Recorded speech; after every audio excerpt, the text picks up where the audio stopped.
अमेरिकी हमलों के बीच अचानक सऊदी अरब ने ईरान से बात की है। ईरान जहां एक तरफ 5 देशों पर कहर बरसा रहा है मिडिल ईस्ट के, वहीं अमेरिका को छोड़कर सऊदी अरब ईरान के साथ आता दिखाई दे रहा है। सऊदी अरब के विदेश मंत्री ने खुद ईरान के विदेश मंत्री को फोन किया और अमेरिकी हमलों के खिलाफ होने की बात कही है। दोस्तों, मौजूदा वक्त में मिडिल ईस्ट की स्थिति ये हो चुकी है कि अमेरिका ने वापस से जंग छेड़ी, वापस से ईरान पर हमला किया और ईरान ने जवाबी कार्रवाई में मिडिल ईस्ट के 5 देशों पर एक साथ मिसाइलें और ड्रोन्स दाग दिए। इनमें कतर, कुवैत, बहरीन, जॉर्डन और इराक शामिल था। इन 5 देशों पर बीते दिन ही ईरान ने ताबड़तोड़ तरीके से मिसाइलें दागी और यहां पर अमेरिका के जो बेसेस हैं उन पर एक के बाद एक जो बैलिस्टिक मिसाइलें हैं वो गिरते हुए पता चली थी। अब जब ईरान के ऊपर हमला किया गया, इसके जवाब में ही ये हमला किया गया था। अब इस बीच में ही जब मिडिल ईस्ट में ये स्थितियां बहुत तेजी से बदल रही हैं, खामनेई को सुपुर्द खाक भी कर दिया गया है और अब ईरान असल में अपनी स्ट्रैटेजी पर उतर रहा है,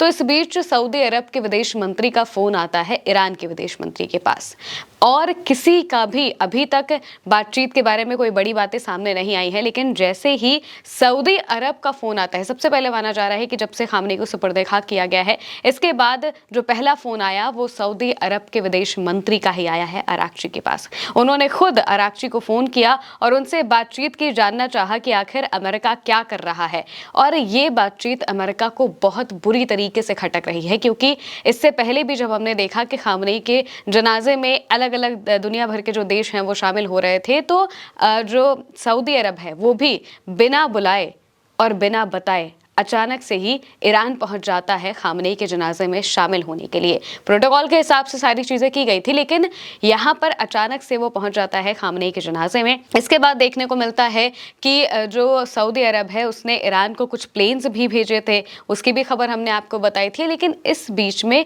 जब अमेरिका से लड़ाई चल रही है, जब अमेरिका के साथ बहरीन, कुवैत, जॉर्डन समेत ये जो देश है ये लगातार अमेरिका का साथ दे रहे हैं, अमेरिका को अपनी जमीन देकर रखी है उन्होंने ईरान पर हमला करने के लिए।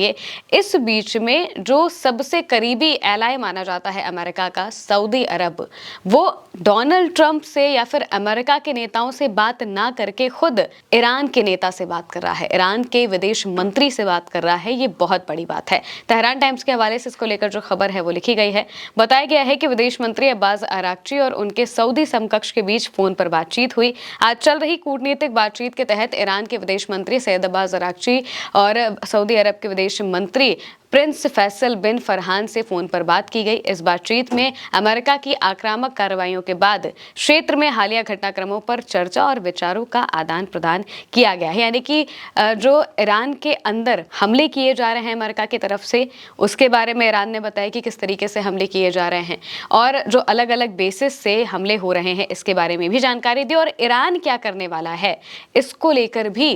जो सऊदी अरब है उसने जानकारी ली है, क्योंकि सऊदी अरब इस युद्ध से अब खुद को अलग करना चाहता है। पहले सऊदी अरब ही सबसे आगे था इन सब चीज़ों में और सऊदी अरब चाहता था कि ईरान के ऊपर हमले करके जो डोनाल्ड ट्रंप है वो या फिर यहाँ पे सत्ता परिवर्तन कर दे या फिर ईरान का यूरेनियम पूरी तरह से खत्म कर दे, ताकि उन्हें कोई थ्रेट फील ना हो। लेकिन अब वो समझ चुके हैं कि ईरान को हराना अमेरिका के लिए भी बेहद ही मुश्किल है, क्योंकि अमेरिका भी जब बातचीत की टेबल पर आ रहा है तो जाहिर सी बात है कि अमेरिका ईरान से जीत नहीं सकता। इस वजह से ही वो बातचीत की टेबल पर आ रहा है। ये बात सऊदी अरब को समझ में आ गई। सऊदी अरब को ये भी समझ में आ गया कि अगर हम बार बार अमेरिका की मदद करेंगे, अमेरिका के बेसिस से हमला होने देंगे ईरान के ऊपर, तो फिर ईरान जब जवाबी कार्रवाई करेगा तो उससे हमारे देश को नुकसान होगा। अमेरिका का क्या है, वो तो वैसे भी यहाँ पर नहीं है, उसके खाली बेसिस है, उसके थोड़ा बहुत नुकसान होगा और अमेरिका इतना अमीर है कि उन्हें वापस से ठीक ठाक कर सके, तो नुकसान तो सऊदी अरब का ही होगा। इस वजह से सऊदी अरब ने खुद को इससे दूर कर लिया। सऊदी अरब ने पहले अमेरिका का प्लान फेल करते हुए, ऑपरेशन फ्रीडम फेल करते हुए उन्हें जगह नहीं दी थी, उन्हें एयर स्पेस नहीं दिया था कि वो अपने प्लेन्स को उड़ा सके। और अब सऊदी अरब ने साफ तौर से इस जंग में उतरने से इनकार कर दिया है, क्योंकि जब 5 देश हमला कर रहे हैं, सऊदी अरब ऐसा देश है जिसने हमला नहीं किया या फिर जहां से हमला होने की कोई बात, कोई खबर सामने नहीं आई। यहां तक कि यूएई से भी प्रोजेक्टाइल या फिर कथित खबरों में ऐसा कहा जा रहा था कि यूएई की तरफ से भी हमला हुआ है, लेकिन